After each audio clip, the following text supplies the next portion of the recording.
सरकार ने मुझे सेवा से निवृत्त किया है, तो तुम्हें भी अपनी जिम्मेदारियों से निवृत्ति मिलनी चाहिए कि नहीं? मैं कुछ समझी नहीं। सुन भाई, अब समय आ गया है कि तुम अपनी सासू माँ को दुनियादारी की चिंताओं से, कामों से मुक्त कर दो। अब सारे घर का काम तुम संभालो।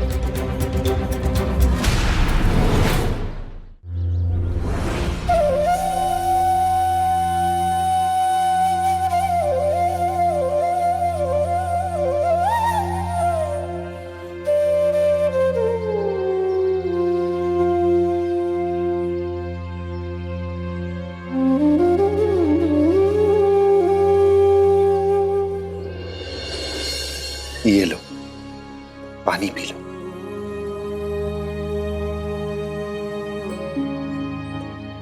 पानी पी लो।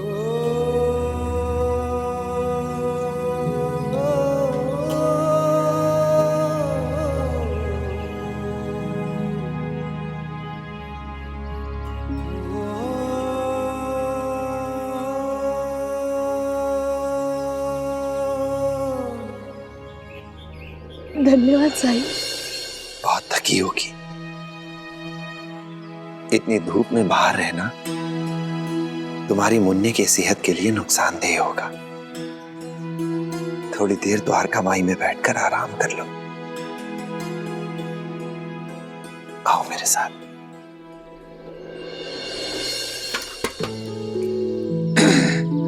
मैं उठाती हूँ। बूढ़ा हो गया हूँ, कमजोर नहीं। दोनों बाल्टी उठा के ले जा सकता हूँ। अहो मैं भी उठा सकती हूँ। बोला ना मैंने, मैं दोनों बाल्टी ले जाऊंगा।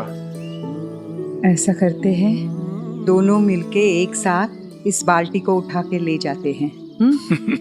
चल।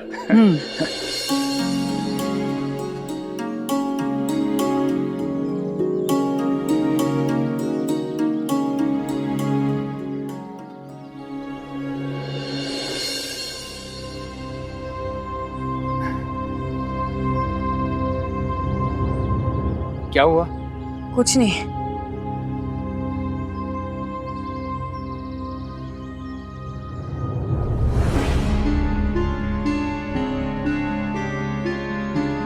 रुको, नीचे रखो इसे। नीचे रखो, नीचे रखो। बूढ़ी हो रही हो तुम, थोड़ा सा बोझ उठा के ठीक से चल भी नहीं पा रही हो, और पूरी बाल्टी उठा के ले जाने की बात कर रही थी। अभी काम करो, मैं दोनों बाल्टी उठाता हूँ, तुम चुपचाप मेरे पीछे पीछे चलो। अहो जिद ना करो, बोला ना, छोड़ो, बोला ना, चुपचाप पीछे चलो। आओ।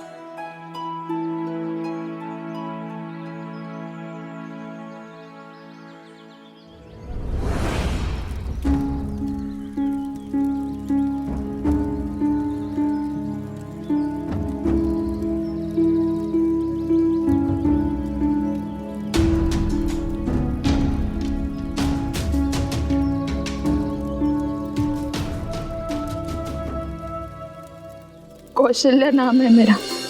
1 साल पहले पति के साथ शिरडी आई थी, पता ही होगा आप लोगों को।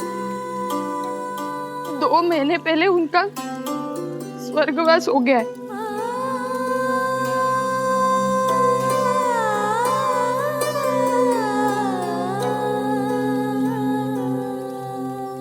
उनके रहते कभी घर के बाहर कदम भी नहीं रखा था मैंने, लेकिन उनके गुजर जाने के बाद अकेले निकलना पड़ा बेटे के लिए।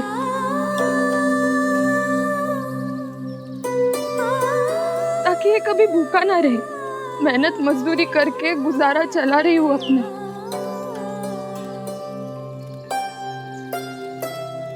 घर पे कोई नहीं है तो मुन्ने को साथ लेकर ही निकल जाती हूँ। जब ये और छोटा था तो सोता रहता था, तो मुझे काम करने में परेशानी नहीं होती थी। लेकिन जैसे जैसे ये बड़ा हो रहा है तो मुझे अपने पास चाहता है। अगर मैं इसके पास जाऊं तो काम में बाधा आती है, और ना जाऊं तो ये गला फाड़ फाड़ कर रोने लगता है। बाकी लोगों को भी परेशानी होती है। आज तो इसने हद ही कर दी। मैं मजदूरी कर रही थी तो इतनी बुरी तरह से ये रोने लगा कि मुझे इसे चुप कराने आना ही पड़ा। और उसके बाद मुझे ऐसे चिपका कि मैं काम ही नहीं कर पाई। मुझे बच्चे के साथ बैठा देखकर वो साहूकार जिसके पास मैं मजदूरी करती हूँ वो भड़क गया और मुझे काम से निकल जाने को कहा।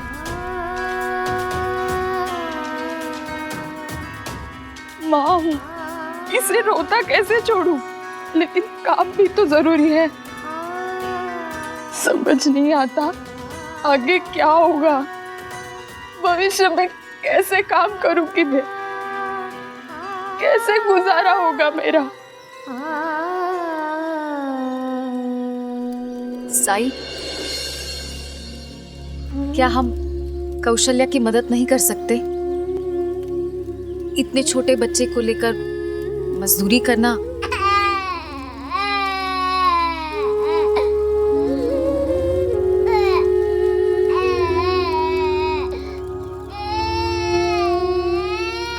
वो सब बातें तो बाद में भी होती रहेंगी।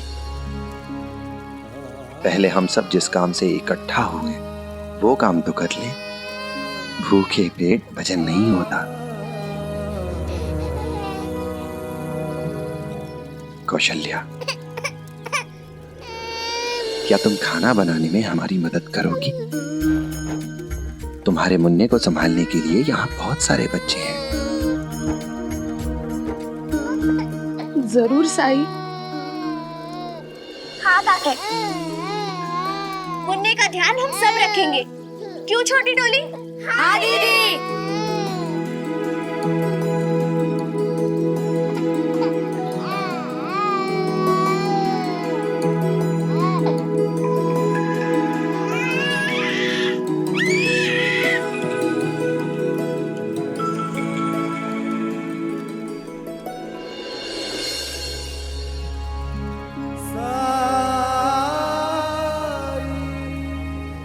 कौशल्या, आ जाओ, काम में हमारा हाथ बटाओ।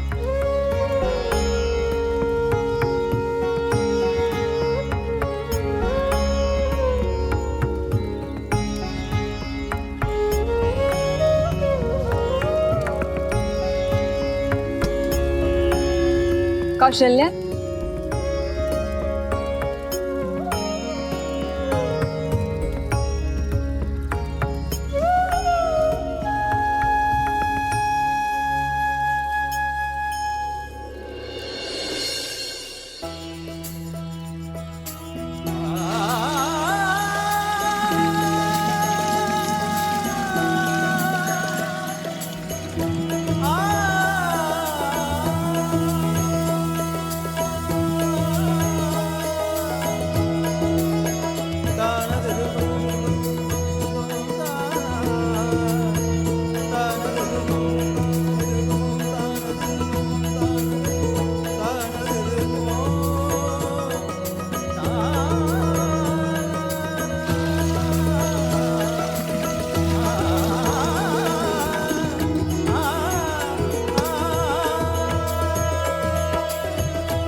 अरे बाबा, लाइए लाइए।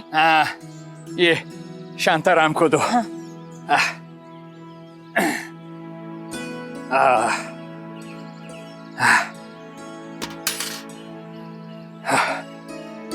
आप आराम कीजिए, मैं खाना बनाती हूँ। हैं? खाना तुम बनाती हो? हाँ, और सुनबाई? वो रात का खाना बनाती है। निर्मला, तुम्हारे शरीर में भी अब वो ताकत नहीं है। देखा मैंने, जरा से चलती हो तो हाँफने लगती हो, डगमगाने लगती हो। बाहर कितनी धूप थी। अच्छा, धूप थी? मेरे लिए धूप नहीं थी। देखो, सरकार ने मुझे सेवा से निवृत्त किया है ना, तो तुम्हें भी अपनी जिम्मेदारियों से निवृत्ति मिलनी चाहिए कि नहीं? मैं कुछ समझी नहीं। सुन भाई,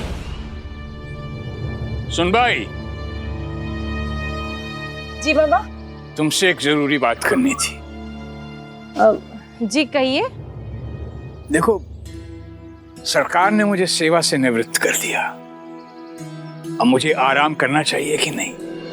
जरूर बाबा, आपने तो इतने सालों से काम किया है और अब आप बूढ़े भी हो गए, तो आपको काम करने की बिल्कुल जरूरत नहीं है। आप अब आराम कीजिए। और हाँ, आप ना किसी भी चीज की बिल्कुल भी चिंता मत कीजिए, हम है ना। लेकिन सुन भाई, मैं अकेला बूढ़ा नहीं हुआ। तुम्हारी सासू माँ की उम्र भी होती जा रही है। इसने तो शादी के पहले दिन से ही अकेले ने ही पूरे घर का कामकाज संभाल लिया था। मेरी आई को कभी एक दिन का एक पत्ता तक नहीं उठाने दिया।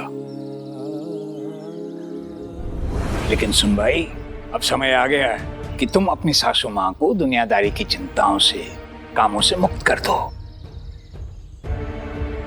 सारे घर का काम तुम संभालो।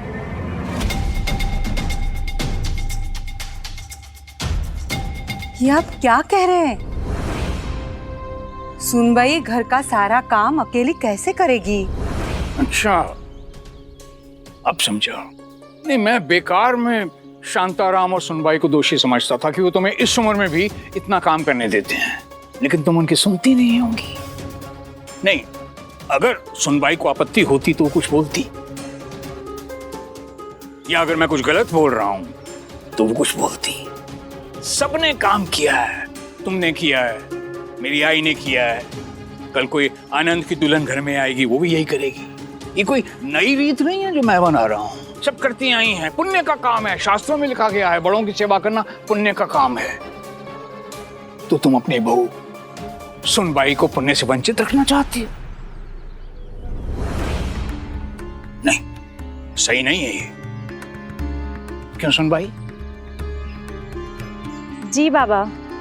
सुना, ऐसी बहू बड़ी भाग्यशाली लोगों को मिलती है।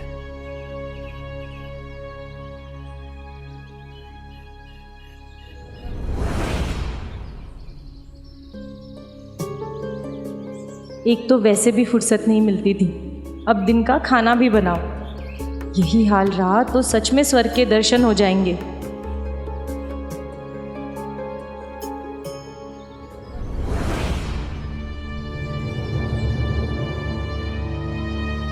ओरे बाबा, कितनी गर्मी।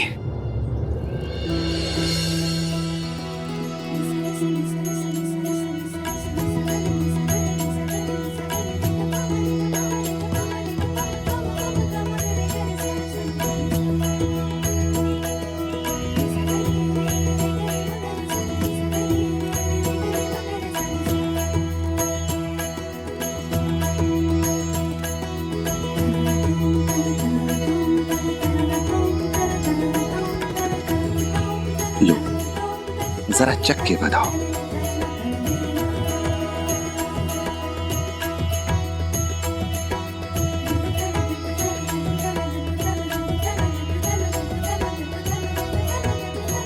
बहुत स्वादिष्ट है।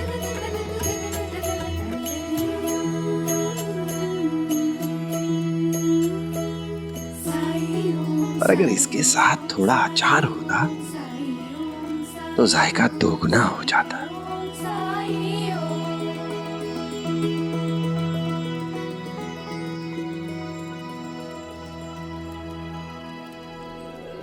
साई, मेरे घर में अचार है, मैंने बनाया है। अगर आप कहे तो मैं आपके लिए ले आती हूँ। हाँ, ले आओ।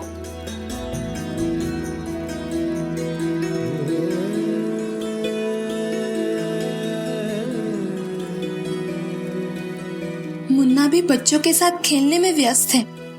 थोड़ी देर रह लेगा मेरे बिना? मैं अभी लेके आती हूँ। कौशल्या, अगर तुम बुरा ना मानो तो मेरे लिए भी थोड़ा सा अचार ले आ सकती हो क्या? मतलब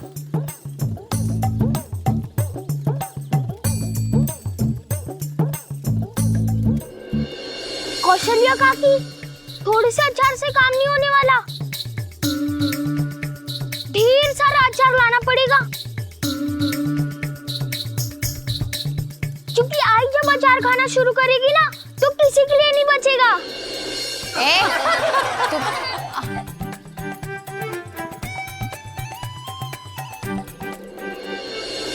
हाँ हाँ, फिर तो हमारे लिए भी ले आना। मैं क्यों पीछे रहूं? मैं भी मंगवा ही लेती हूँ। थोड़ा सा मेरे लिए भी लेते आना। मेरे लिए भी ले आना।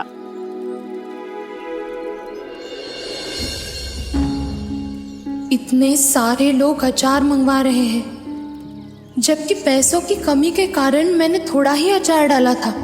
जितना घर में है, क्या वो इन सब के लिए हो पाएगा?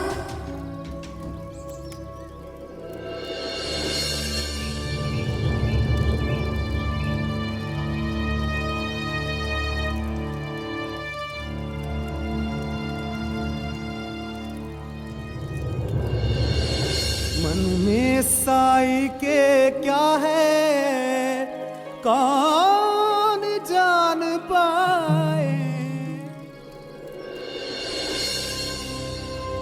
आई, खाना दीजिए ना, भूख लगी है। सुबह जल्दी नाश्ता किया था ना। थोड़ी देर रुक जा, खाना बन रहा है।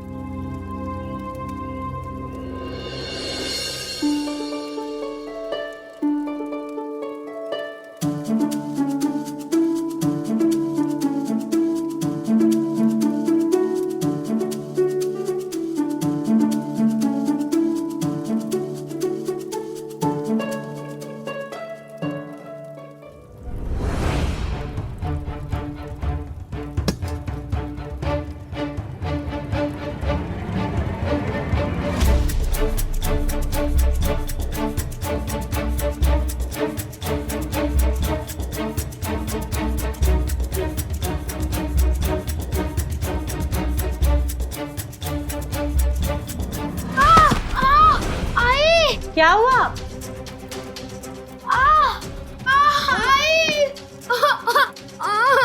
क्या हुआ? शैतानी करेगा तो यही होगा ना। मिल गई तसल्ली तुझे चोट खा के? सुन भाई, बच्चा से करा रहा है, तुम उसे डांट रही हो। पहले उसे संभालो, बाद में आराम से समझा देना। रोज का नाटक है इसका। समझा समझा के थक गई हूँ मैं, लेकिन मजाल है जो ये लड़का मेरी बात एक बार में सुन ले। सुन भाई, बच्चा है अभी, बच्चा शरारतें नहीं करेगा तो कौन करेगा? तुम्हें ध्यान रखना चाहिए ना। बाबा, मैं खाना बना रही थी।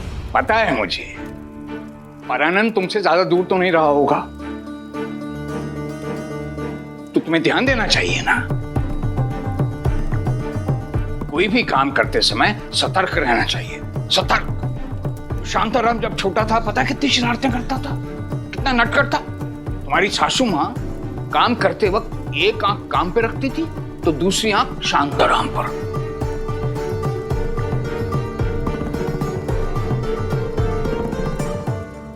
अहो, आप भी ना कहीं भी उपदेश देना शुरू कर देते हैं।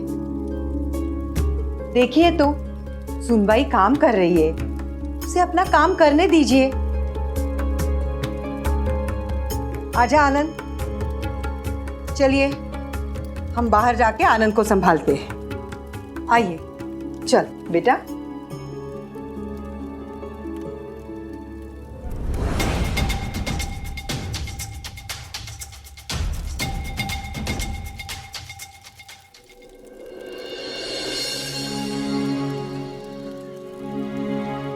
साई, अचार।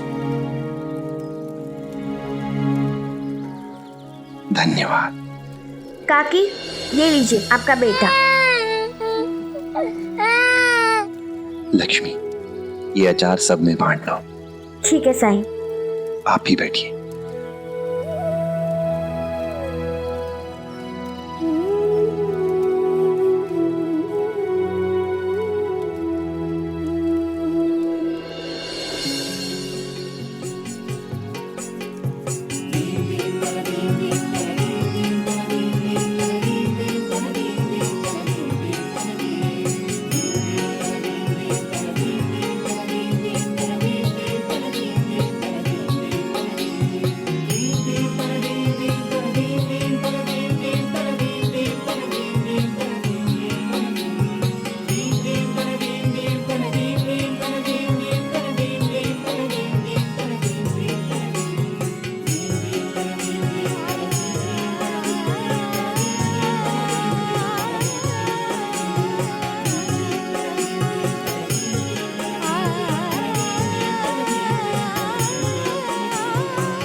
शुरू कीजिए।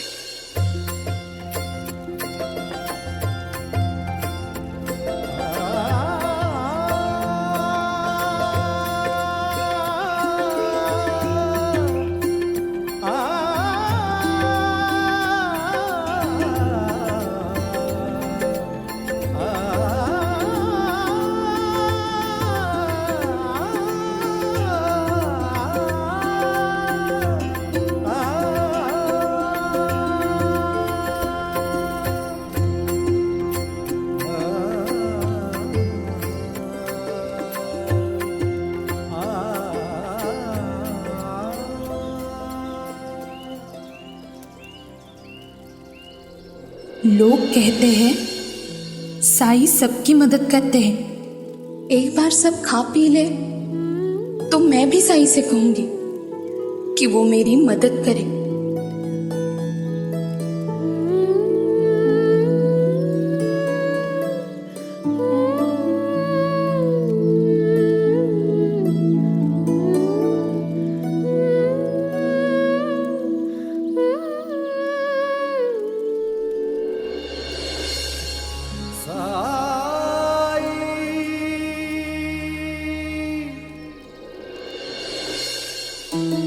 साईं, आज सच में बहुत आनंद आया भोजन करके। हाँ, एक बात तो कहनी पड़ेगी, कौशल्या के अचार ने भोजन का आनंद कई गुना बढ़ा दिया। सच में ऐसा चटपटा अचार हमने पहले कभी नहीं खाया था। आप सबको इतना अच्छा लगा ये जानकर मुझे बहुत खुशी हुई। बहुत कम अचार था, अगर मेरे पास और होता तो आप सबको जरूर देती। वैसे किसने सिखाया इतना चटपटा और मजेदार अचार बनाना? मेरी नानी ने मेरी आई को सिखाया और आई ने मुझे। सच कहूँ तो अचार का स्वाद अभी भी जुबान पर है और उसकी महक तो आहाहाहा।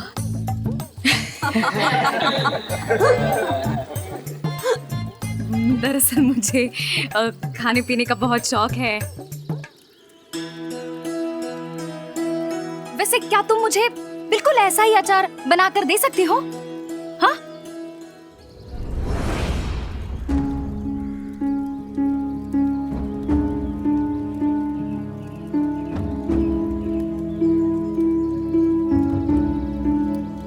आप चिंता मत कीजिए, हम आपको मेहनताना भी देंगे और सामग्री खरीदने के लिए पैसे भी देंगे। अरे हाँ हाँ हाँ हाँ,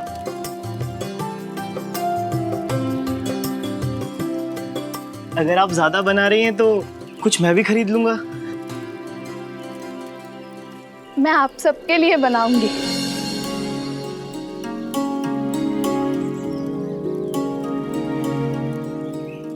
हाँ, आप चाहे तो पेशगी ले लीजिए।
सही, मैंने सोचा था मैं आपसे मदद मांगूंगी,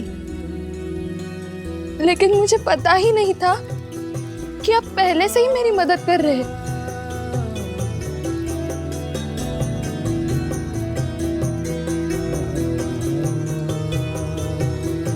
आज आपके कारण मेरी इतनी कमाई हुई जितनी मैं एक सप्ताह में मजदूरी करके भी नहीं कमा पाती थी। और ये काम ऐसा है जो मैं घर से कर सकती हूँ, अपने मुन्ने के करीब रह के, उसकी देखभाल करते हुए।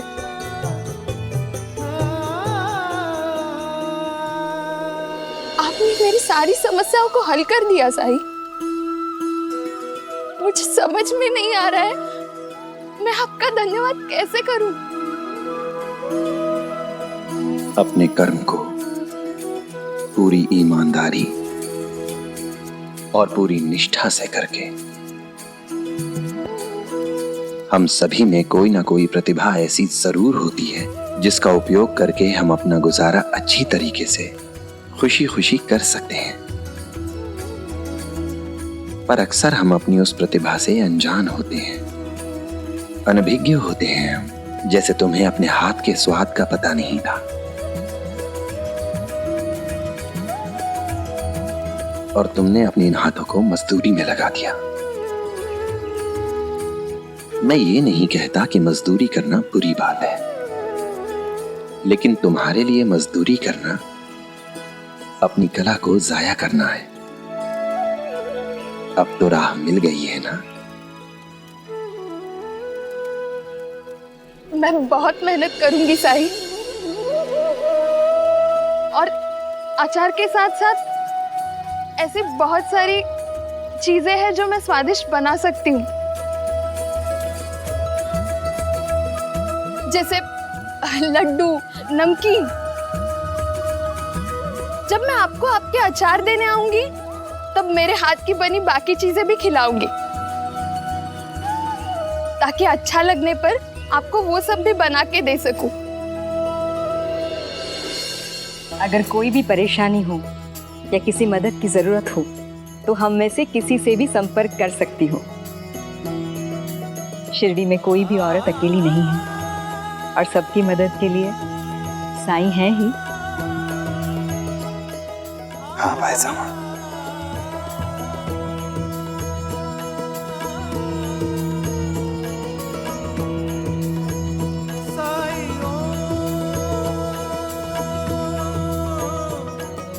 शुक्रिया साईं। राम जी भला करे।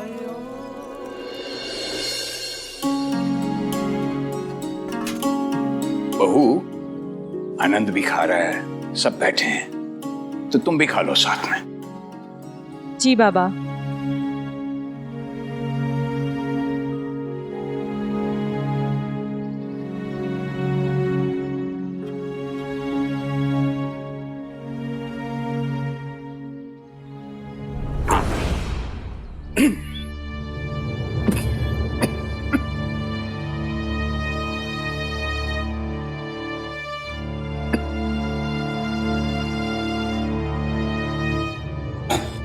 आओ धीरे धीरे, लीजिए पानी पीजिए।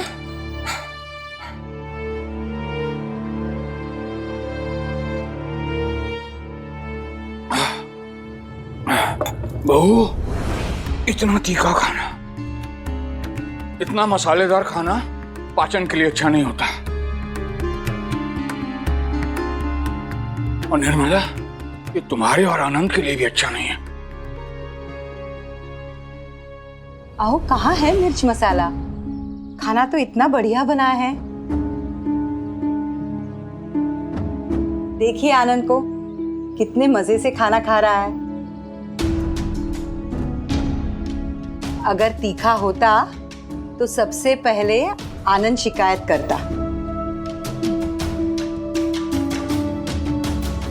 मुझे लगता है अंग्रेजों के दफ्तर में खाना खा खा के आपको सादा खाना खाने की आदत लग गई है।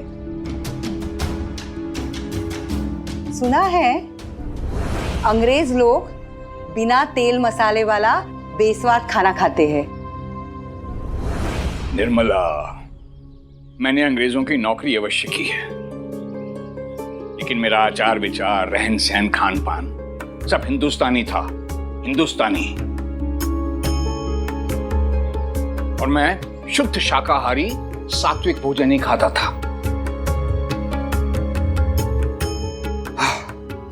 लेकिन इसमें तो बहुत मिर्च मसाले हैं ना। नहीं नहीं बहू, आगे से इस बात का ध्यान रखना, ज्यादा मिर्च मसाले नहीं। हाँ? जी बाबा।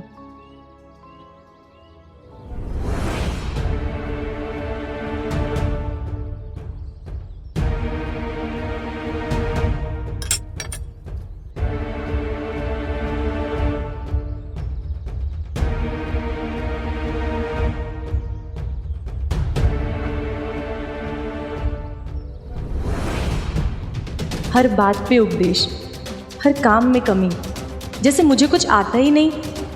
ऐसा ज़्यादा दिन नहीं चलेगा, मुझे कुछ ना कुछ कहना ही पड़ेगा।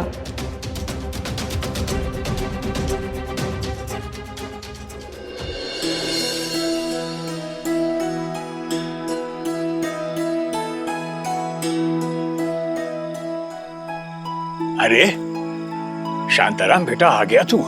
बाबा सोए नहीं अभी तक? मैं तुम्हारी प्रतीक्षा कर रहा था। आओ आओ बैठो।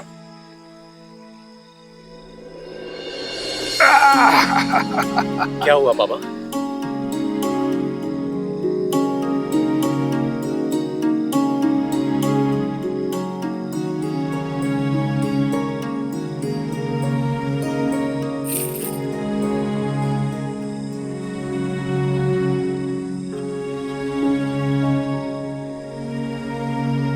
लो। क्या है ये? बेटा, सेवानिवृत्ति के समय मुझे कुछ पैसे मिले थे, वो पैसे हैं इसमें। मैं चाहता हूं कि तुम ये रख लो। मतलब सुरक्षित रखने के लिए दे रहे हैं ना? सुरक्षित रखो या इस्तेमाल करो, ये तुम्हारे विवेक पर निर्भर करता है। अब बेटा, मैं तो सेवानिवृत्त हो चुका हूं, अब बची खुची जिंदगी में आराम से बिताना चाहता हूं। बाबा, सारे पैसे दे दिए आपने, कुछ तो अपने पास रख लीजिए। अब मैं पैसे का क्या करूंगा? और वैसे भी मेरी असली पूंजी तो तुम हो और ये परिवार। और बेटा, इस पैसे का सबसे अच्छा इस्तेमाल तुम करोगे, इस बात का मुझे पूरा भरोसा है।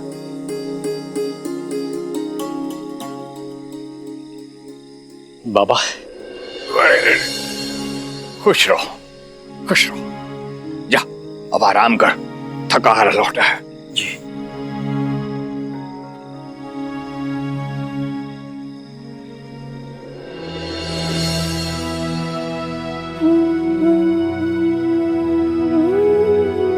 ईश्वर, तेरा धन्यवाद। उषा, अभी जानते हो क्या हुआ? बाबा ने मुझे ये इतने सारे पैसे दिए।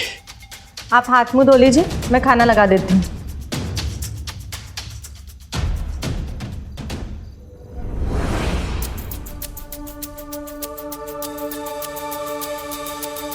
वाह, आज तो बड़ा स्वादिष्ट खाना बनाया तुमने।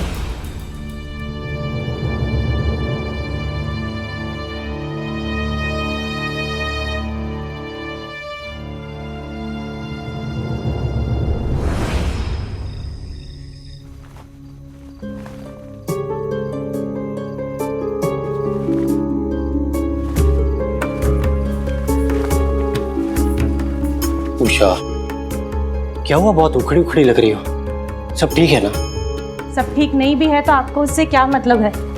आप तो सारा दिन बाहर काम में व्यस्त रहते हैं, लेकिन यहाँ झेलना तो मुझे पड़ता है ना। धीरे से बोलो उषा, सब लोग सो रहे हैं। और अगर तुम्हें कुछ कहना है तो आओ मेरे साथ। यहाँ अब बोलो, क्यों इतनी नाराज हो? बाबा के आने से सबको खुशी मिली। आनंद को उसके आजोबा मिले, आपको पैसे मिले, आई को घर के काम से मुक्ति मिली, और मुझे क्या मिला? घर के सारे कामों की जिम्मेदारी। बिना वेतन के काम का मजदूर बना दिया है बाबा ने मुझे। जानते हैं आप,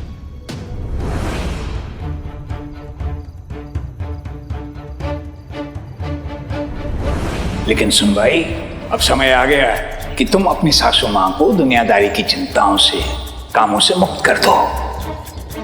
अब सारे घर का काम तुम संभालो।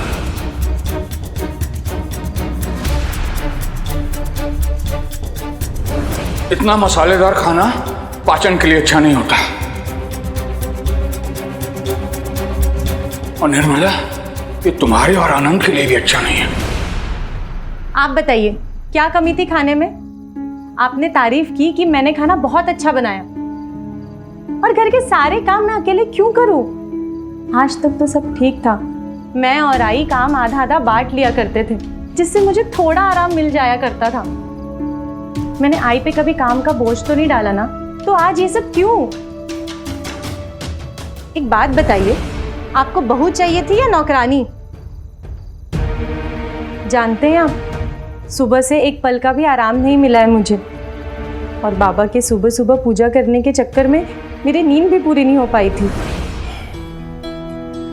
उषा, मैं तुम्हारा दर्द समझ सकता हूं, पर तुम भी समझने की कोशिश करो। वो मेरे बाबा हैं, थोड़े पुराने ख्यालात के हैं, और अकेले रहते रहते उन्हें अपने तरीके से जिंदगी जीने की आदत पड़ गई है। वो अब भी उसी माहौल में जी रहे हैं। कुछ दिन सब्र करो, यहां रहते रहते वो यहां के माहौल में ढल जाएंगे। और तुम भी ना, ये छोटी छोटी बातों का बुरा मत माना करो। आप भी मेरी बात, मेरी पीड़ा को नहीं समझ पा रहे हैं, लेकिन जिस दिन आप पर बीतेगी, आपको अपना तरीका बदलने के लिए कहा जाएगा ना, उस दिन आपको मेरी बात समझ में आएगी कि मैं क्या कहना चाह रही थी। और हाँ, आपको बता दूं कि अब वो दिन ज्यादा दूर नहीं है।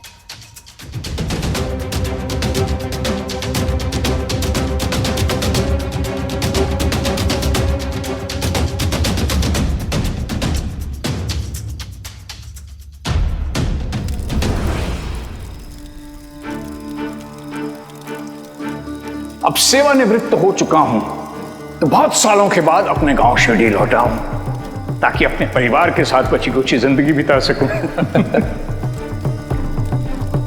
अब वो खुशी मुझे मिलने जा रही है।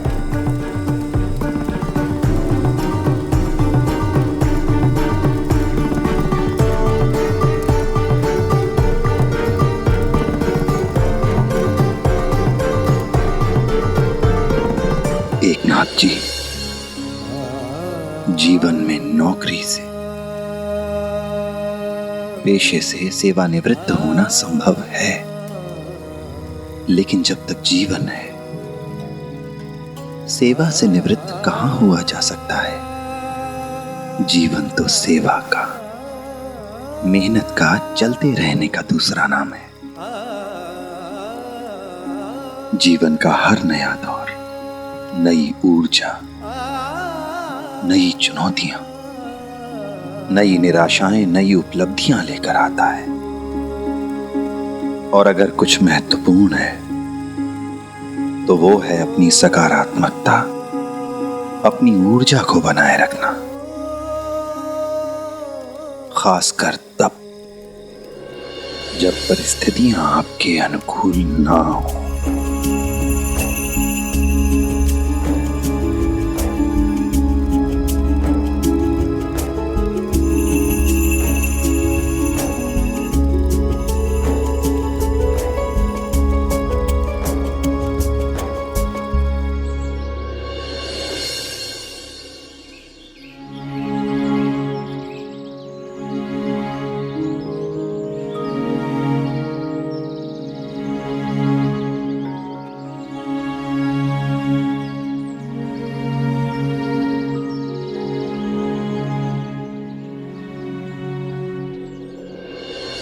पहले काम करता था तो कितना व्यस्त रहता था, समय कैसे बीत जाता था पता ही नहीं चलता था। यहां तो दिन काटे नहीं कटते।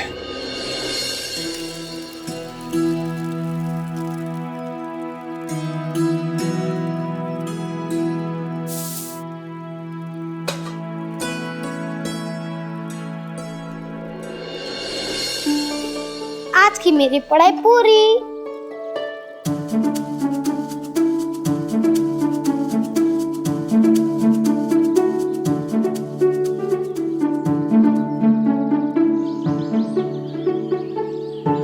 आजोबा आज ही कहाँ है? वो पड़ोस में गई है सत्यनारायण की कथा में। आजोबा मेरे साथ लुक्का छुपी खेलेंगे? और पढ़ाई? पढ़ाई तो करके आ रहा हूँ आजोबा, अब मैं खेल सकता हूँ? हाँ फिर ठीक है, फिर खेल सकते हैं।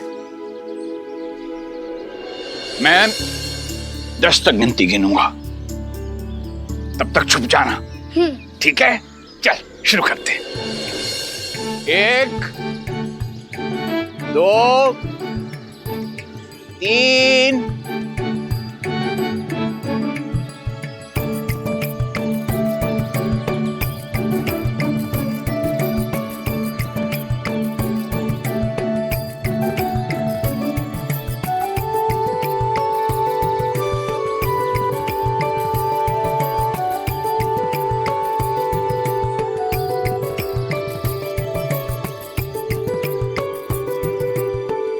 कहाँ छुप गया? धप्पा, मैं जीत गया, मैं जीत गया। आप मुझे पकड़ नहीं पाए। मैं जीत गया, मैं जीत गया। मैं जीत गया, मैं जीत गया, मैं जीत गया। शाबाश शाबाश, तुम जीत गए, शाबाश।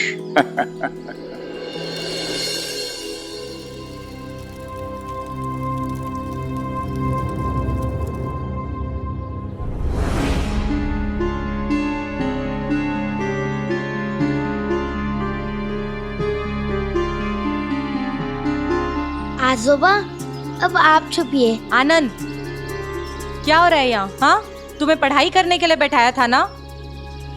बहू पढ़ाई कर ली है इसने, इसलिए खेल रहा है। और तुम इसकी चिंता मत करो, मैं हूं इसके साथ। तुम जाओ, जाके अपना काम करो। बाबा, कल ही आपने मुझसे कहा था ना कि मुझे अपने काम के साथ साथ आनंद पर भी ध्यान देना चाहिए। इसी ने आपसे कहा होगा ना कि हो गई पढ़ाई पूरी। ये हमेशा ऐसे ही करता है, थोड़ी देर बाद किताब बंद करता है और कहता है कि हो गई पढ़ाई। सच्ची आई, मैंने अपनी पढ़ाई पूरी कर ली और मैंने देखा आजोबा अकेले बैठे थे, तो मैंने सोचा। देखा बाबा, अब इसे कैसे समझाएं कि आपके पास फुर्सत है, लेकिन इसका मतलब ये तो नहीं ना कि औरों के पास काम ना हो। ये ऐसे ही बहाने बनाकर पढ़ाई की उपेक्षा करता है। आनंद, नहीं बेटा, ये अच्छी बात नहीं है। पढ़ाई के साथ कोई समझौता नहीं। और एक बात और, अपनी आई की बात हमेशा सुननी चाहिए, ठीक है? अच्छा तुम अच्छे बच्चे हो ना, तो जाओ पहले जाके बैठ के थोड़ा और पढ़ो, बाद में खेलेंगे। पर मुझे अभी खेलना है। आनंद बेटा, मैं तो यही हूं, मैं कहीं जाने वाला थोड़े ही हूं। बाद में खेलेंगे, जाओ।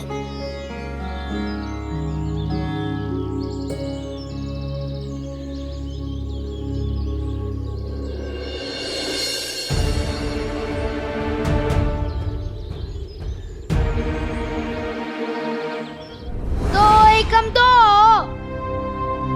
दो दोनी 4।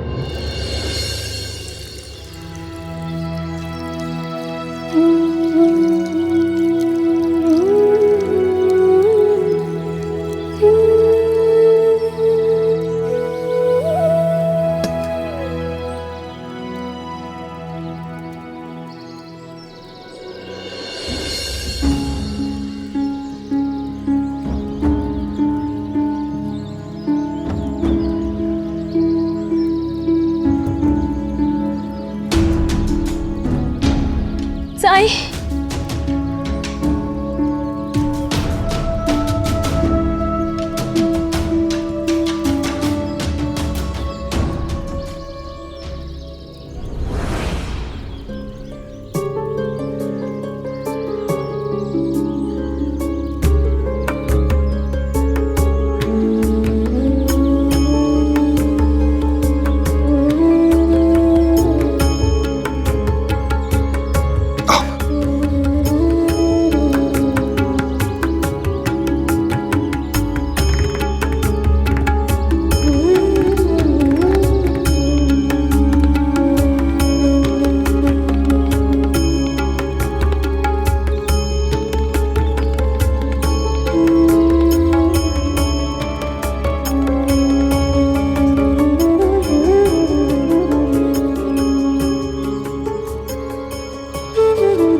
साईं, हमारी शादी को 2 साल हुए हैं और शादी के 2 महीने बाद से ही इनकी ऐसी हालत हो गई है। शुरू में ये ठीक ठाक थे और हमारी जिंदगी खुशी खुशी चल रही थी, लेकिन शादी के 2 महीने बाद मेरे ससुर जी का देहांत हो गया। उसके बाद से इनमें ये सब परिवर्तन आने लगे। मेरे पति की मेरे ससुर से बनती नहीं थी, लेकिन जैसे ही इन्होंने मेरे ससुर जी की गुजरने की खबर सुनी, मानो ये पत्थर के बन गए हैं।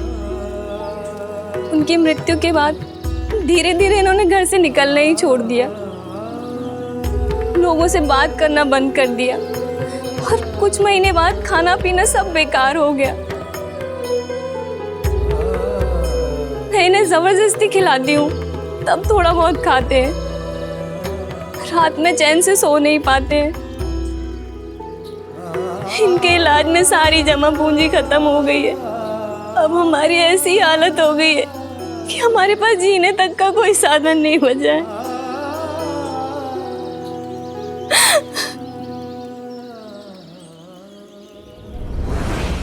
फिर किसी ने आपके बारे में बताया। साईं, अब आप हमारी आखिरी उम्मीद है। इन्हें पहले जैसा कर दीजिए। अब मुझे इनकी ऐसी हालत नहीं देखी जाती। दुख बांटने से कम होता है। किस कुंठा में घिरे हो तुम? क्यों घुट घुट के जी रहे हो? मैं जानता हूं पिता खो देने का दुख बहुत बड़ा है, और तुम्हारा दुख तो और भी बड़ा है, क्योंकि तुम्हें अपने पिता के साथ संबंध सुधारने का मौका भी नहीं मिला।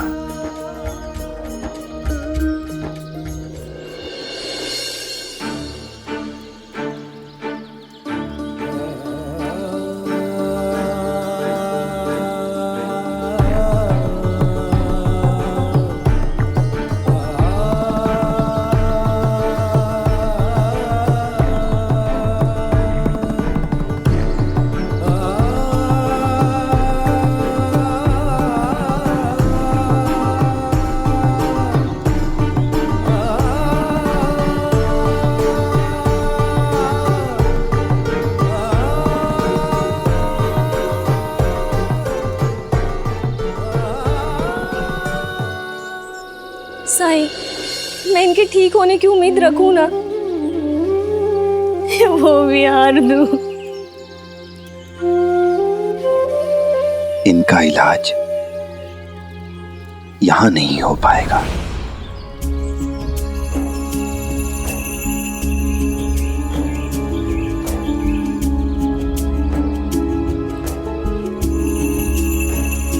आइए मेरे साथ।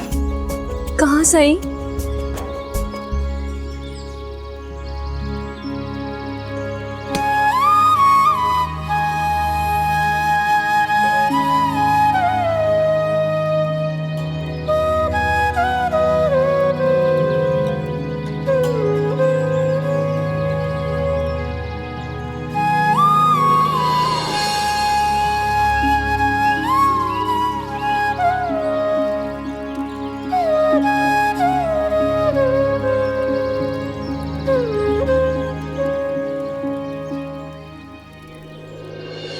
ये लो गोविंदा, अब इस सवाल को हल करो।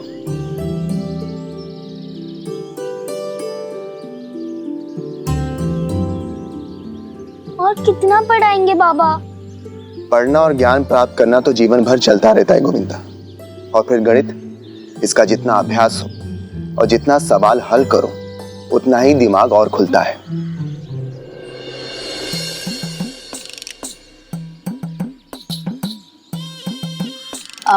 आहो, थोड़ी देर के लिए गोविंदा की छुट्टी कर दीजिए ना। और आप भी थोड़ा आराम कर लीजिए।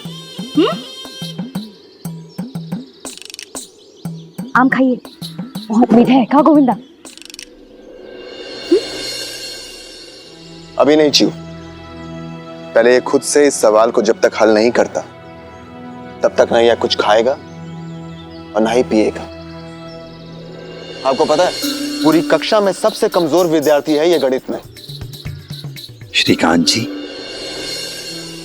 साईं, प्रणाम साईं। राम जी भला करें। आइए ना। इन्हें इनकी मंजिल तक पहुंचाने जा रहा था। थोड़ा कमजोर हैं, क्या आपके यहां थोड़ी देर आराम कर सकते हैं? अवश्य साईं। आइए, आ जाइए।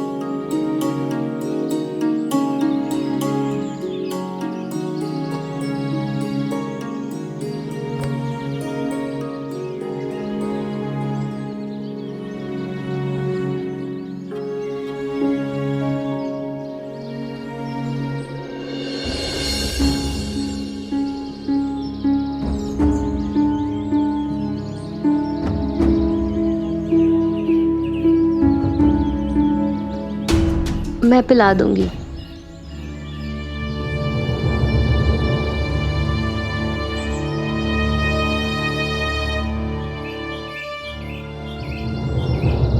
गोविंदा को क्यों डांट रहे थे आप? साईं वो इसलिए कि गोविंदा बहुत शरारती हो गया है ना। साईं, बच्चे शरारत नहीं करेंगे तो और कौन करेगा? अच्छा हुआ आप आ गए। अब आप ही बाबा को समझाइए ना। कक्षा में भी सबसे ज्यादा डांट मुझे ही पड़ती है और घर आकर पढ़ाने बिठा देते हैं। इतनी सख्ती सिर्फ मेरे साथ क्यों?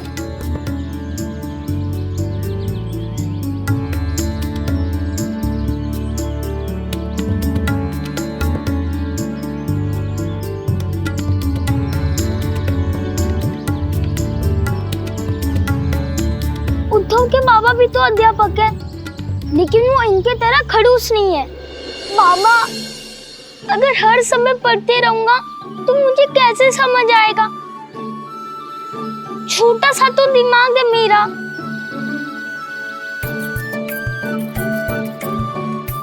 थक जाता है बेचारा, उसकी थकान दूर करने के लिए खेलना तो जरूरी है ना।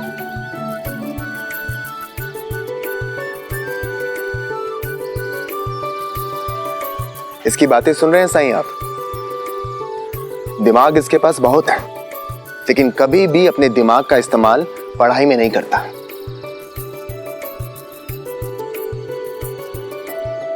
बातें चाहे जितनी भी करवा लो इससे, इसीलिए मुझे इसके साथ सख्त होना पड़ता है। ऐसा नहीं है साईं कि मैं हमेशा इसके साथ सख्त होता हूं। जब ये अच्छे से पढ़ाई करता है तो इसके लिए मनचाही चीजें भी लेकर आता हूं मैं। क्यों गोविंदा, जब वार्षिक परीक्षा में जब तुमने अच्छा प्रदर्शन किया था तो क्या मैं तुम्हारे लिए खिलौने लेकर नहीं आया था, जैसा तुमने मुझसे कहा था?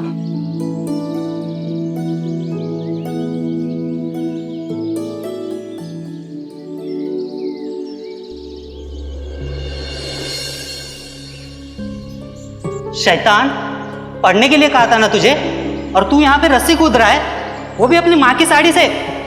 ला इसे, चल पढ़ने।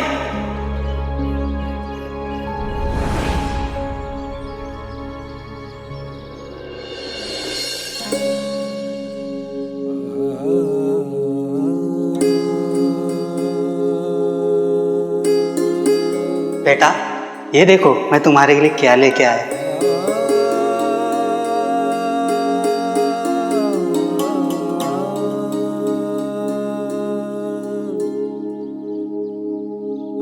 साड़ी में पैर फंसकर गिरने का खतरा है, समझे? आगे से इसी से कूदना। जब जब उन्होंने मुझ पे प्यार बरसाया, मैं उन सभी क्षणों को भूल कैसे गया? क्यों?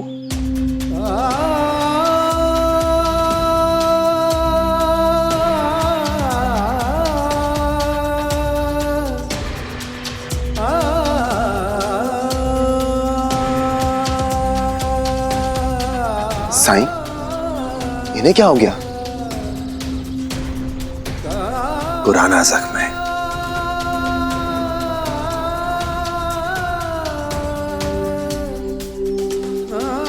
बहेगा तो भर जाएगा।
ये लो, पानी पियो।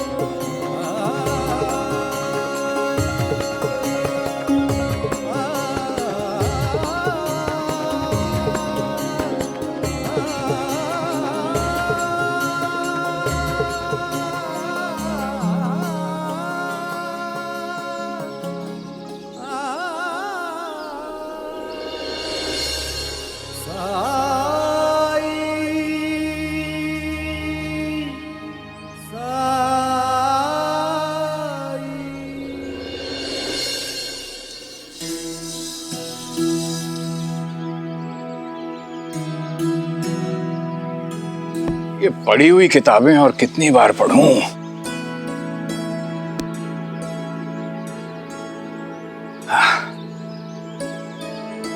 समय काटना कितना कठिन हो जाता है यहाँ।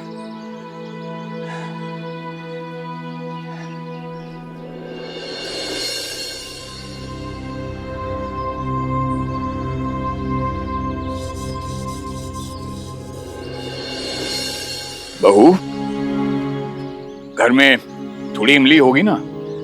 जी है। मुझे थोड़ी इमली और नमक चाहिए। अभी लाई।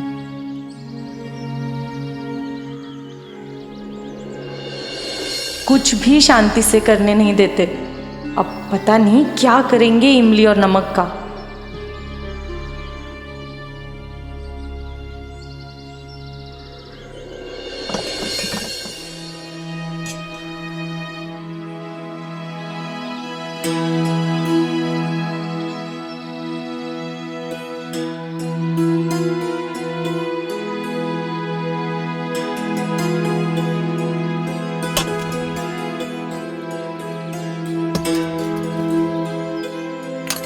बाबा छोड़िए इसे, आप क्यों करने लग गए? मैं कर रही थी ना। कोई बात नहीं बहू, बर्तन धोने की आदत है मुझे। बाहर रहता था ना तो अपने बर्तन खुद ही धोता था। तुम्हारे पास बहुत काम है, बहुत व्यस्त रहती हो तुम। मेरे पास तो समय समय। कोई बात नहीं, मैं धो देता हूं।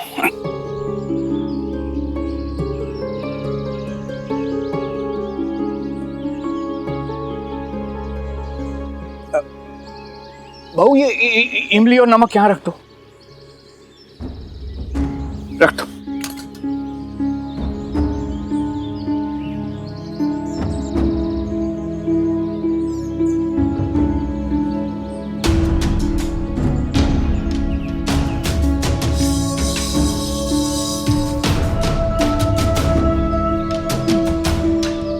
बहू, मेरी आई ने सिखाया था, जब बर्तन के पुराने दाग न जाएं तो उन्हें ऐसे नमक और इमली से घिसना चाहिए।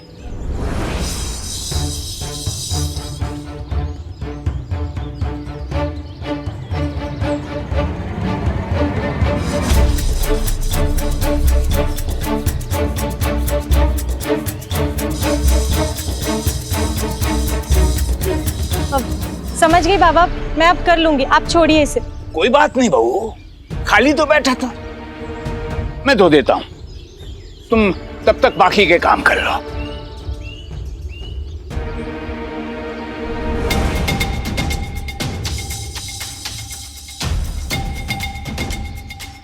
बस यही होने के लिए बचा था। पूरे गांव के सामने मेरी बेइज्जती करा रहे हैं। ये दिखाने की कोशिश कर रहे हैं लोगों को कि उनकी बहू को ढंग से बर्तन भी धोने नहीं आता है। बहू थोड़ा पानी देना।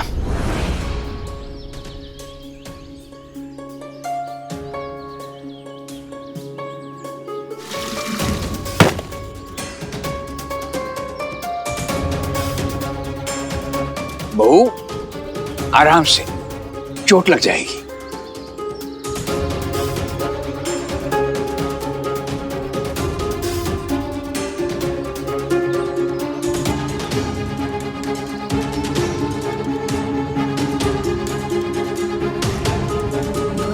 ये लो, पानी पियो।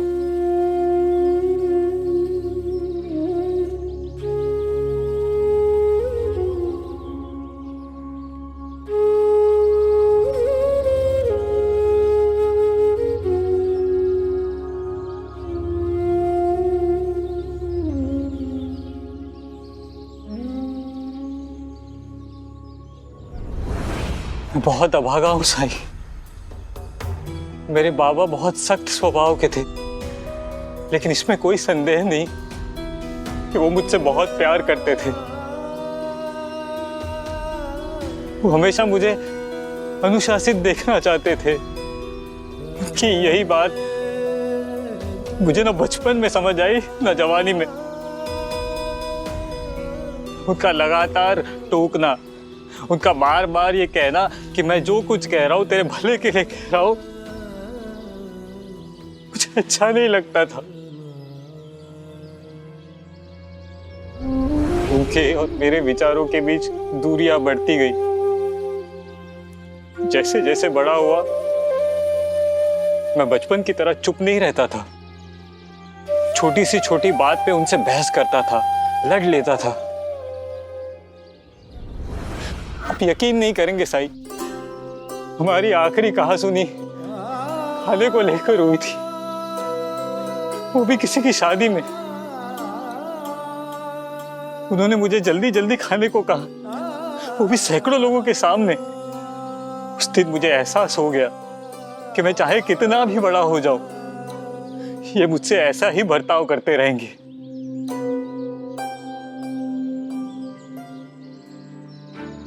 और अगर इन्हें समझाना है तो फौरन मुझे कोई ना कोई कड़ा कदम उठाना पड़ेगा, वरना मेरी सारी जिंदगी बाबा के ताने सुनते सुनते कटेगी। और इसीलिए उस दिन से मैंने बाबा से बातचीत बंद कर दी। धीरे धीरे उनसे सारे संबंध तोड़ दिए।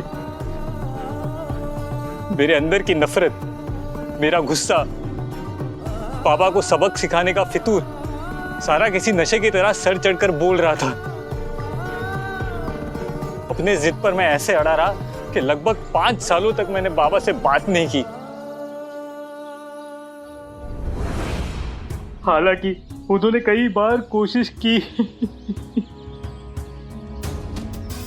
और वो इस हद तक टूट गए कि मुझसे बात करने के लिए वो लगभग विनती करने लग गए। लेकिन मेरा दिल उनके लिए नहीं पसीजा। मैंने उनकी एक ना सुनी। इसी दौरान मैंने शादी भी कर ली, उनको खबर भी नहीं की।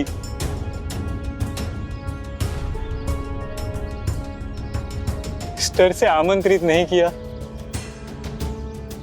कि कहीं वो मेरी शादी में आकर सबके सामने मुझे खरी खोटी ना सुना दे। लेकिन ये भी सच है कि शादी के समय उनकी कमी बहुत खली मुझे। सोचा कुछ दिन और बीत जाए, फिर जाकर बात करूंगा। उनको कहूंगा कि मुझे भी ऐसा ही लगता था जब आप बात बात पर मुझे टोकते थे। लेकिन इससे पहले कि वो दिन आता, वो इस दुनिया से चल बसे। साई, मैंने कभी नहीं सोचा था कि वो एक दिन चले जाएंगे। मैं फिर कभी उनसे नहीं मिल पाऊंगा। अपने बेटे से बात करने की तड़प वो मन में लिए गुजर गए।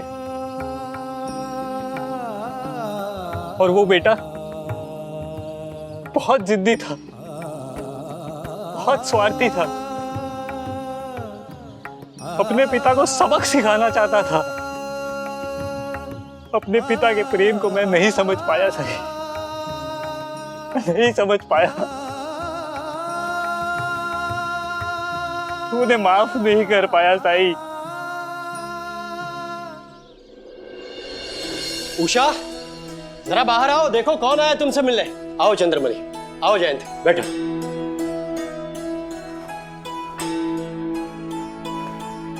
देखो।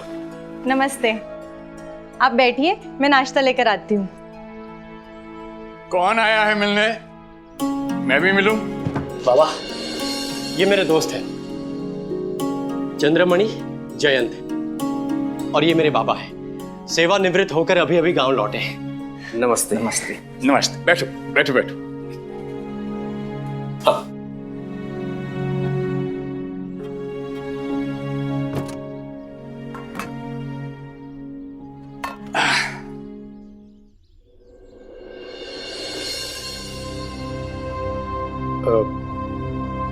बाबा, हम दोस्तों को यहाँ बैठकर बातें करने दीजिए।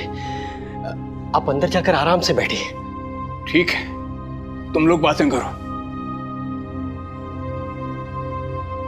अरे लो।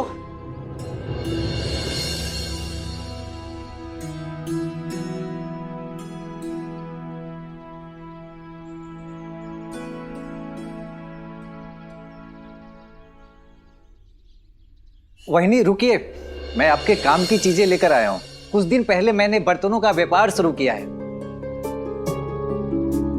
इसके लिए आपके लिए ही कुछ लेकर आया हूँ। ये देखिए, ये कांसे का बर्तन है।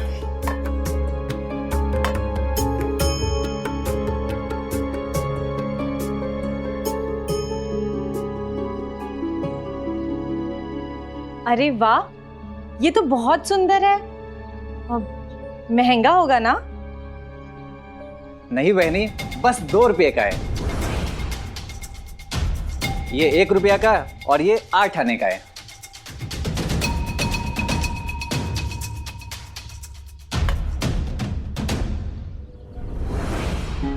वहिनी, ये बर्तन बहुत ही टिकाऊ है। ये कई पीढ़ियों तक चलेंगे और पुराना होने पर आप इसे बेच भी सकते हैं। लगभग जिस भाव में खरीदा था उसी भाव में बिक भी जाएगा।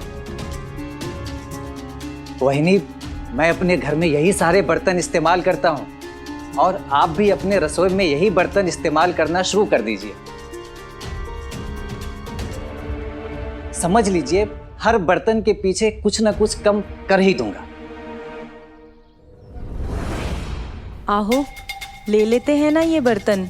देखिए तो कितने अच्छे हैं। वैसे भी हमें नए बर्तन लेने ही हैं, तो क्यों ना पुराने सारे बर्तन बदलकर नए बर्तन ले ले।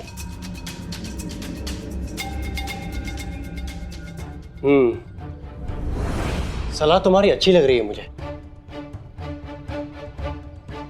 चंद्रमणि, हम अभी तेरी दुकान पर चलते हैं। मैं पैसे लेकर आया। पैसे पे पेड़ों पे लगते हैं। इतना बड़ा निर्णय लेने से पहले 10 बार सोचना चाहिए। 10 बार।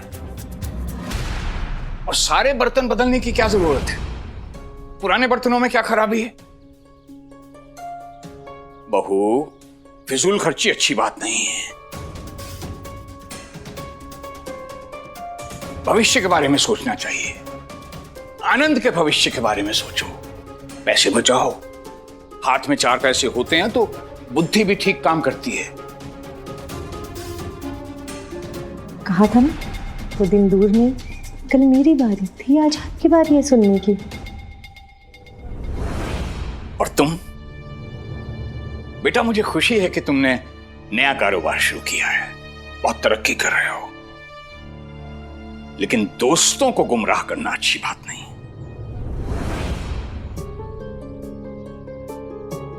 काका, मैं इन्हें गुमराह नहीं कर रहा हूं।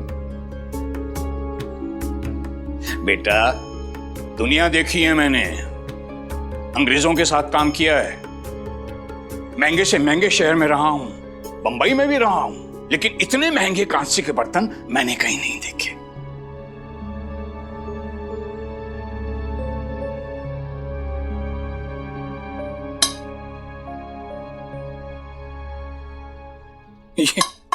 ये तो बहुत ही हल्का है। इसके दाम तो कहीं भी 1 रुपए से अधिक नहीं होने चाहिए।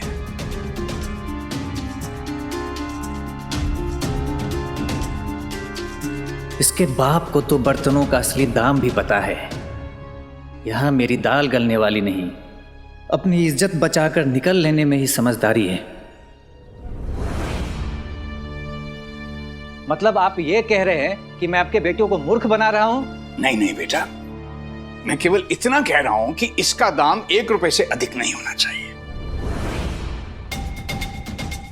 शांताराम, क्या मैंने तुम्हें बर्तन खरीदने के लिए मजबूर किया? अरे नहीं। नहीं ना? मैं तो तोहफा देने आया था और बदले में मुझे ये बेइज्जती मिली।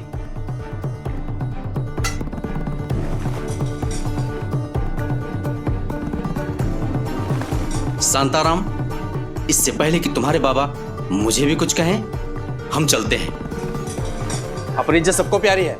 अरे बेटा, मैं तो इतना कह रहा था कि मेरी बात सुनो, कहां जा रहे हो? अरे सुनो।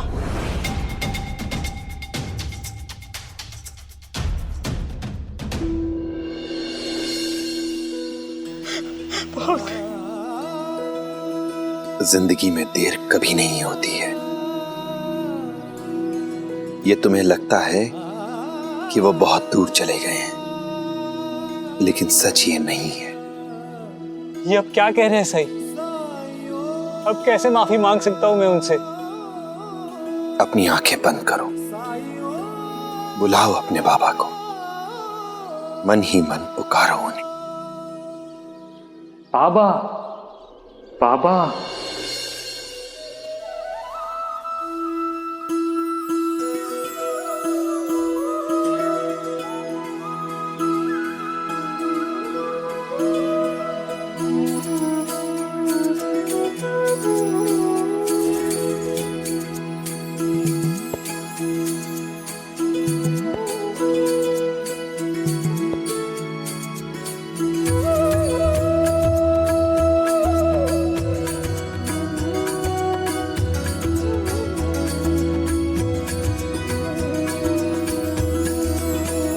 बेटा,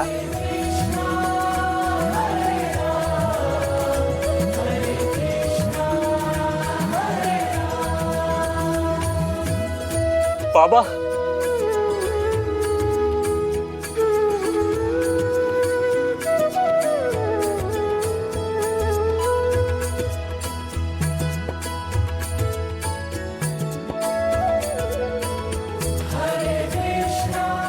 मुझे माफ कर दीजिए बाबा।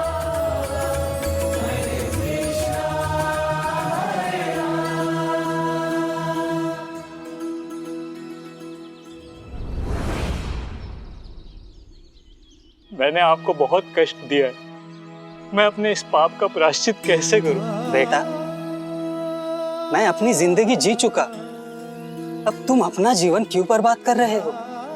जो हुआ वही नियति थी, ये समझकर भूल जाओ। वैसे भी गलती हम दोनों की थी। मुझे ये सोचना चाहिए था कि मेरे कहे हुए शब्द तुम्हें सुधार रहे हैं या जख्म दे रहे हैं, और तुम्हें भी अपनी भावनाओं को प्रकट कर स्थिति को साफ कर लेना चाहिए था, पर यह हो ना सका। अब अतीत को लेकर भविष्य खराब मत करो। आज बहुत कीमती है, इसे बीते हुए कल के लिए और आने वाले कल के लिए गवाओ मत।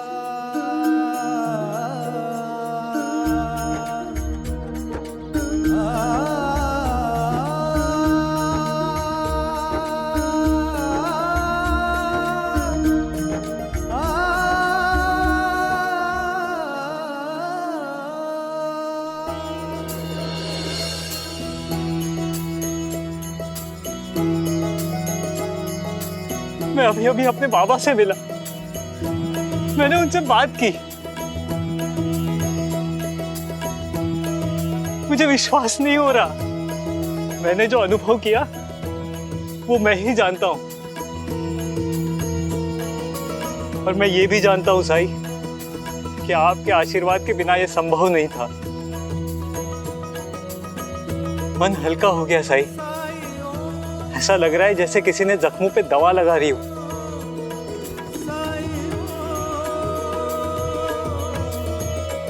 शुक्रिया साईं, अंततः ये ठीक हो ही गए, सब आपकी कृपा से। राम जी भला करे।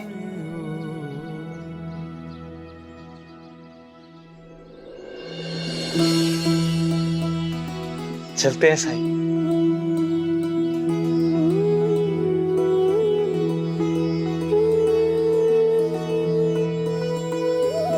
बाबा, अब से मैं आपकी हर बात मानूंगा। और मैं भी जोर जबरदस्ती की जगह अधिक से अधिक धैर्य रखूंगा और तुम्हारी भावनाओं को समझने का प्रयास करूंगा।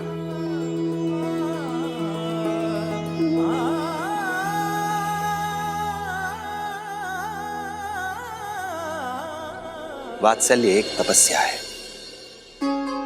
जिसमें हर माता पिता को, हर अभिभावक को हमेशा जागरूक रहना होता है, प्रयत्नरत रहना होता है। छोटे बच्चे अबोध होते हैं। हमारे शब्दों का, हमारे व्यवहार का उन पर क्या असर पड़ेगा, ये हम सोच भी नहीं सकते अगर हम संवेदनशील नहीं हैं तो। और किसी बच्चे की उन्नति में, उसके विकास में जितना महत्व अनुशासन का होता है, उतना संवेदनशीलता का भी होता है। और इसके लिए जरूरी है कि अभिभावकों और बच्चों में संवाद बना रहना चाहिए, बातचीत होती रहनी चाहिए। अगर माता पिता अपने असंतोष, अपनी नाराजगी को बच्चों से कह लेते हैं, तो बच्चों को भी अधिकार होना चाहिए अपनी भावनाएं व्यक्त करने का।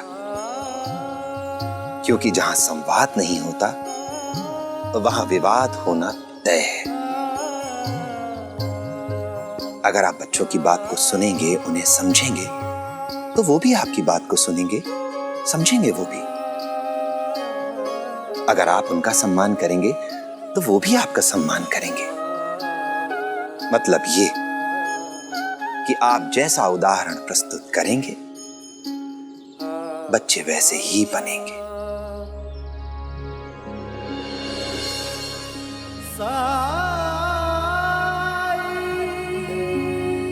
अल्लाह मालिक। आई, आज अपने दोस्तों के सामने बहुत अपमानित हुआ मैं। बाबा ने खूब बेइज्जती की उनकी। कौन सा मुंह लेकर जाऊंगा उनके सामने।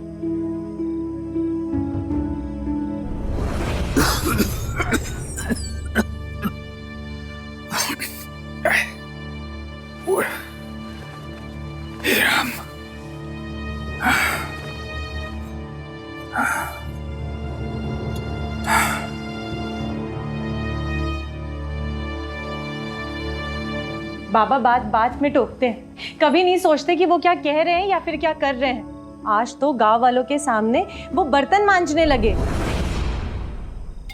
ये लोग जागे हैं अभी तक, सोए नहीं।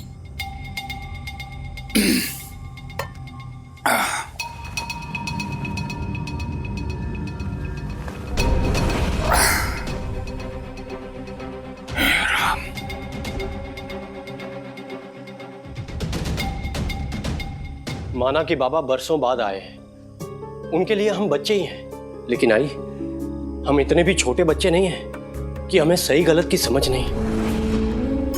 बाबा शहर में रहे तो उनको लगता है कि उनको सब आता है और हम गंवार हैं, बेवकूफ हैं। मुझे तो सोचकर ही डर लग रहा है कि अगर ऐसा ही चलता रहा, बाबा अपने ही चलाते रहे, तो हम कैसे रहेंगे उनके साथ। किसी को घर पर भी नहीं बुला पाएंगे। आई, बाबा के आने से पहले क्या मैं खराब बहू थी, अत्याचार करती थी आप पे, या कभी ख्याल नहीं रखा आपका? ना बहू, तू तो मेरा बहुत ख्याल रखती है, मेरी सेवा करती है। मैंने अपनी आई और आप में कभी कोई भेद नहीं किया। आनंद के होने के बाद आप ही ने मुझसे कहा था कि तुम्हारा काम बढ़ गया है, इसलिए मैं दिन का खाना बना दूंगी ताकि मदद हो जाएगी। आप औरत हैं, इसलिए मेरी पीड़ा समझती हैं। इसलिए हम घर के काम आपस में मिल बांट कर करते थे। लेकिन बाबा ने घर का सारा काम मेरे सिर पर डाल दिया। मैं तो कुछ नहीं कह सकती थी उनसे, लेकिन आई, आपको तो मेरे पक्ष में कुछ कहना चाहिए था ना। कोशिश तो मैंने की थी ना बहू, लेकिन वो सुनते हैं कभी किसी की? हमेशा से अपने मन की चलाते रहे हैं, करते रहे हैं। सिद्धि है ना।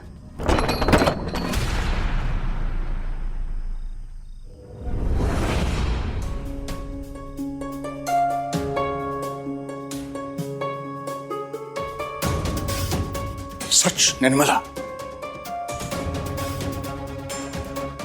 बाबा वो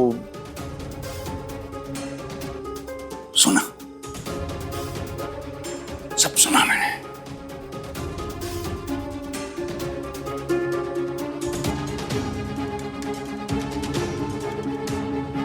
तुम सब ऐसा सोचते हो मेरे बारे में निर्मला? तुमने एक बार भी नहीं सोचा अगर मैं कुछ कहता हूं तो इस घर की भलाई के लिए कहता हूं।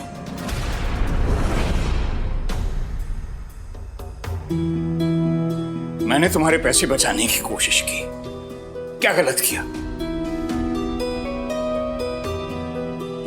ऐसे हैं तुम्हारे दोस्त, तुम्हारा दोस्त ही तुम्हें लूट रहा है। और बहू, मैंने तुम्हें कुछ सिखाना चाहा, तुम्हारी मदद करनी चाहिए, तो क्या गलत किया? नहीं, आज तुम्हारी सास है, वो तुम्हारी मदद कर सकती है, लेकिन सोचो कल को जब वो बूढ़ी हो जाएगी, नहीं रहेगी, तो क्या करोगी? निर्मला, ये तो बच्चे हैं ना समझ, लेकिन तुम मेरे बारे में ये सोचती कि मैं जिद्दी हूं। तुम पत्नी हो मेरी अर्धांगिनी। इतने सालों से मैं इसी चिंता के साथ जीता रहा कि तुम अकेले यहां सब कुछ कैसे संभालती होंगी। मैंने अगर बहू से अकेले खाना बनाने के लिए कहा तो उसके पीछे उद्देश्य था मेरा। उद्देश्य यह था कि तुम्हें कामों से राहत मिले।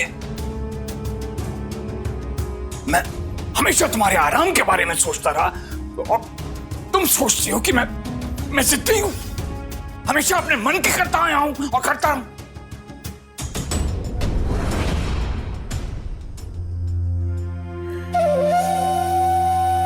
मेरा ऐसा मतलब नहीं था, कसम खाती हूं मैं।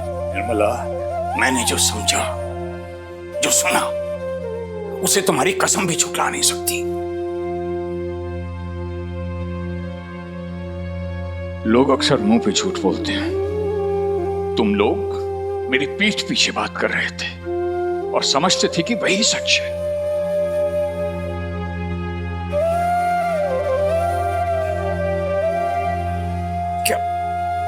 क्या ऐसे ही परिवार के साथ समय बिताने के लिए तड़प रहा था?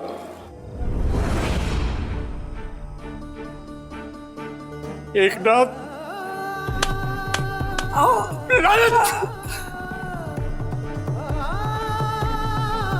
लानत है तुझ पे, लानत।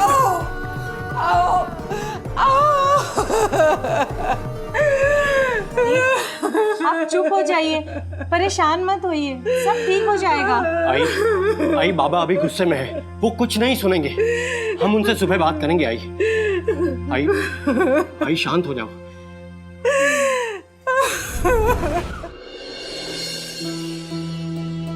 भिक्षाम देहि। प्रणाम साईं। राम जी भला करे। क्या आज मुझे चावल के बजाय थोड़ा सा गुड़ या शक्कर मिल सकती है? जरूर साईं, मैं अभी लेके आती हूँ।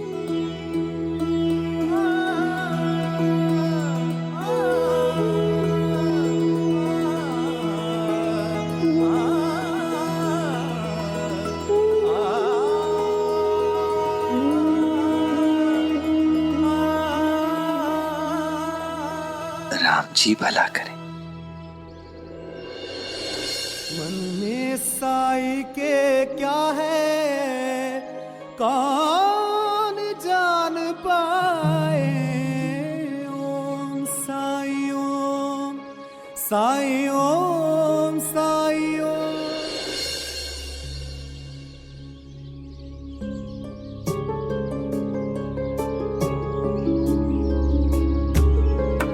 अरे ये कहाँ चले गए? सुबह पूजा की आवाज भी नहीं सुनाई दी।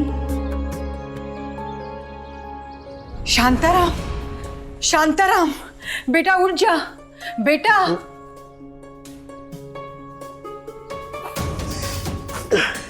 क्या हुआ आई? तेरे पापा घर पे नहीं है। पूजा पाठ करके टहलने गए होंगे। हाँ आई।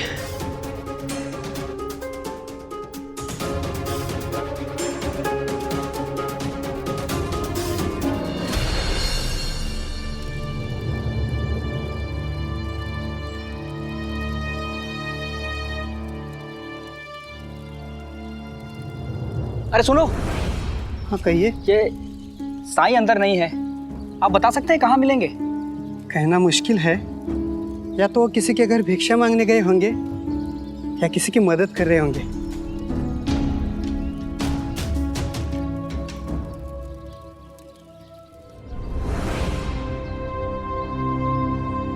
कहाँ चले गए आप?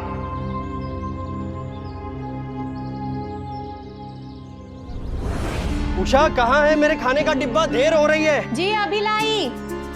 शांताराम, बेटा अपने बाबा को देख के तो आना एक बार। दिन चढ़ाया है, अभी तक लौटे नहीं है वो। आई अब बेकार में चिंता कर रही है बाबा की। वो जहाँ भी होंगे अच्छे से होंगे। आप तो जानते हैं उनके गुस्से को। जब भी उन्हें गुस्सा आता है वो सैर पर निकल जाते हैं, और जैसे ही गुस्सा शांत होता है वो वापस घर आ जाते हैं। बेटा, कल रात वो गुस्सा नहीं हुए थे, वो दुखी हो गए थे।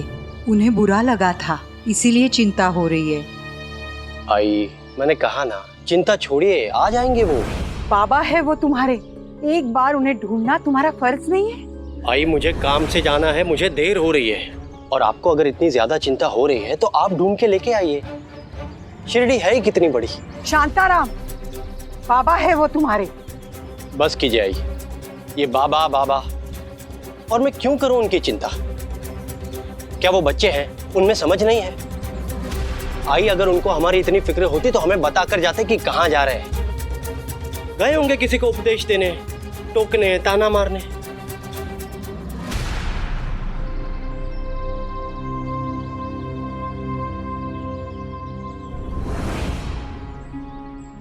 एक बेटा अपने पिता के बारे में ऐसे कैसे बोल सकता है? अब समझ में आ रहा है उस वक्त उन्हें कितना बुरा लगा होगा, खासकर तब जब मैं अपने पति की जगह बच्चों का पक्ष ले रही थी।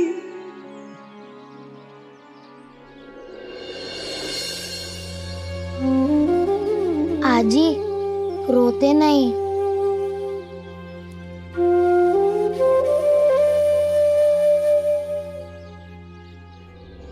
बच्चे की बात आपको मान लेनी चाहिए। सही कह रहा है वो। साई,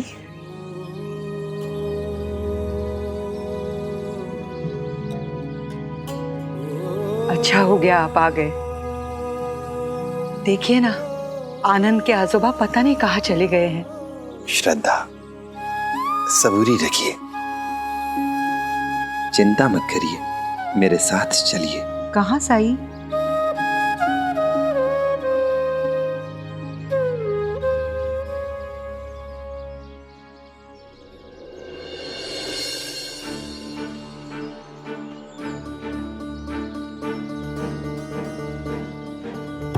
बाबा शहर में रहे तो उनको लगता है कि उनको सब आता है, और हम गंवार हैं, बेवकूफ हैं। मुझे तो सोचकर ही डर लग रहा है कि अगर ऐसा ही चलता रहा, बाबा अपने ही चलाते रहे, तो हम कैसे रहेंगे उनके साथ? आप औरत हैं, इसलिए मेरी पीड़ा समझती है। इसलिए हम घर के काम आपस में मिल बांट कर करते थे। लेकिन बाबा ने घर का सारा काम मेरे सिर पर डाल दिया। हमेशा से अपने मन की चलाते रहे हैं, करते रहे हैं, सिद्धि है ना। बहुत दूर। हाँ निर्मला, कल रात तुमने मुझे अपने से बहुत दूर कर दिया। साई, बीती रात की घटना को लेकर मुझे बहुत बुरा लग रहा है उनके बारे में। मुझे पता है कि वो आहत थे।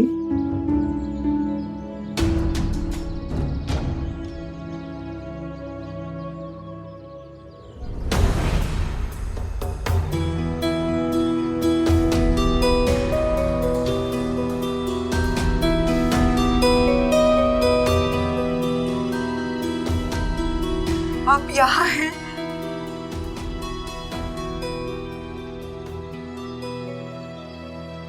वहां मैं आपकी चिंता में मरी जा रही हूँ। चलिए घर चलिए।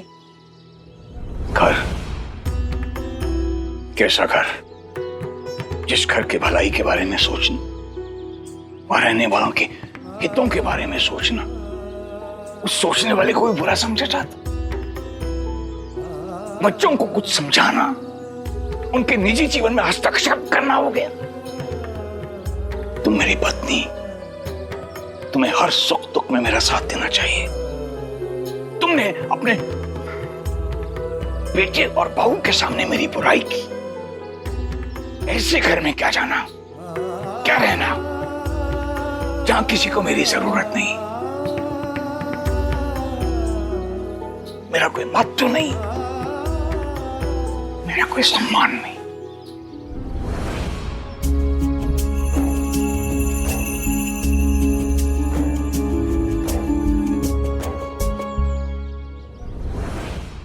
धार्मिक वीडियो सबसे पहले देखने के लिए हमारे चैनल को सब्सक्राइब करें और बेल आइकन दबाएं।